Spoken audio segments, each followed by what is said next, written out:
Hi, my name is Adam Bergman, partner with the IRA Financial Group, president of the IRA Financial Trust Company. Today I want to discuss solo 401k contribution limits. Now I'm going to talk about 2017 and 18 because even though we're moving into 18, when people are filing their returns in 18, they're going to be having to obviously navigate the 17 rules. So I'm going to kind of talk about both. The contribution rules, I think, are the most important part of the solo 401k. I think it's the bread and butter. It really sets it apart from a traditional IRA, a simple IRA, and a SEP IRA. So let's start at the employee deferral. The employee deferral portion of it is really, I think, what makes it so special. It came into being in 2001 under ECTRA. Prior to 2001, the solo K was like a SEP. It was just a profit-sharing plan. 20% if you were Schedule C, sole proprietor, single member LLC, 25% if you're a partnership, C Corp, S Corp, and that was kind of it. After 01, they added, President Bush added the employee deferral feature, which basically in 17, if you're under 50, is $18,000, dollar for dollar. If you're over 50, it's $24,000. It's going up $500 to $18,500 and $24,500 and $18,000. And what that means basically is if you earned $18,000, give or take, you can defer almost all of it dollar for dollar into your plan, whether it's pre-tax, Roth, or after tax. So pre-tax, obviously you get a tax deduction, so a lot of people like that. You get the tax deduction just like a traditional IRA, but if you take money out under 59.5, tax, 10% penalty, over 59.5, tax, and you're subject to RMDs, required minimum distributions, at 70.5. A Roth, which I'm a big fan of, you don't get that immediate tax deduction, but if you can resist taking a distribution before 59.5 and holding that Roth for 5 years, you are going to be able to pull the money out tax-free. Now, interesting enough, a Roth solo 401k, you have to take RMDs, requirement minimum distributions at 70.5, but there's a way to get around it by simply just rolling that money out at 69, and each year rolling it out before it's 12/31. So at 12/31, your Roth 401k has a zero balance. You won't have any RMDs because you rolled the tax-free into a Roth IRA, which has no RMDs. Or an after-tax contribution, which you can actually go dollar for dollar. So the employee deferral limit for an after-tax contribution, you're not limited to that, the 402 limit, or the 18 or 24,000. You can go dollar for dollar to 54 or 60,000 if you're over 15, 17, or 55 or 61 and 18, which is a great strategy. It's something I'll talk about in a separate video on after-tax contributions.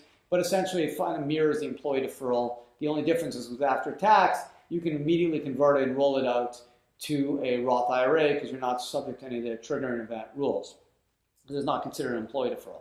But so essentially, employee deferral, you have to make deductions after FICA or Social Security. So you always got to pay FICA and Social Security. But if you did a pre-tax employee deferral of 18 or 24 and 17, you still got to pay FICA and Social Security. But other than that, you can go dollar for dollar up to 18 or 24,000 if you're over 50. So it's a great way to put away money. Whereas if you just did a SEP IRA, you may just get 20 or 25% if you're a W-2.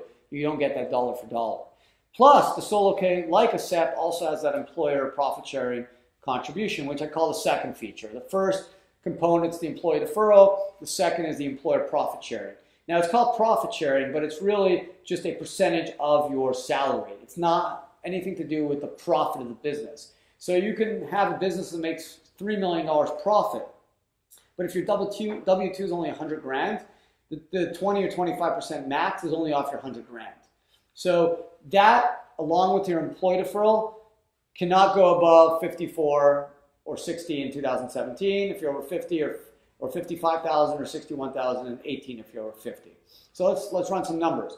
If you made $100,000 in 17 and you're a W-2 C Corp under 50, you can do 18,000 plus 25% of 100, giving you 43. If you're over 50, you can do 24 plus 25 or 49. If you're sole proprietor and you're under 50 at 100, you're looking at 18 plus 20% or 38. But again, if you made $1 million, you're going to be capped at 18 plus the 25%, which you can't go above 54 or 60. So even though you made $1 million and your 25% of $1 million is 250, you're not going to be able to go above the 54 when you combine it with the 18 or 24. So that 54 or 60 limit, or 55 and 61 and 18, you got to combine the profit sharing and your employee deferral. So the 18 and 24, or 18.5 and 24.5, plus the profit sharing. They cannot be combined and equal more than 54 and 60 and 17 if you're over 50, or 55 and 61 and 18. Now, I get this question all the time. What happens if you make contributions to an employee plan and you have a solo? You can't go above the employee deferral limit. So if you max out in your employer plan, if you work at Apple, for example, and you have a solo K because you do software consulting on the side, you may not be able to do an employee deferral to your solo plan, but you can still do an employer profit sharing contribution. So let's say you made $1 million as a profit sharing as a solo 401k software consultant, but you also maxed out on your IBM plan or Apple plan. The employee deferral is based on the individual. You're always capped at that 18 or 24. The profit sharing is company specific. So long as you don't own 80% or more of these businesses, it's not one called control group. Even though you could get a profit sharing with Apple, and you can't put the 18 in your solo K because you maxed out with Apple, you can still do a 20 or 25% in your solo K profit sharing, so long as you don't go above that 54, 60, and 17. So there's some navigation of these rules. They're not super complicated. We have calculators on our website that can help you navigate these rules, figure out your FICA, Social Security, figure out your maximum contribution, whether it's employee deferral, profit sharing, maximum combination, whether you're under 50, over 50, sole proprietor, single member LLC, C Corp, S Corp, abundance of info. We're here to help. Really important stuff. We have CPAs on site that can help you navigate these rules. Call us if you have questions. We'd love to talk to you about them. It's really the most important. I think one of the great features of the Solo K, why I love it over the SEP and the Simple, is if you're self-employed, it's a great way to put away a bundle of money. Imagine putting away $54,000 a year for 10 or 15, 20 years. You can imagine how much money you'll have when you retire, millions and millions of dollars.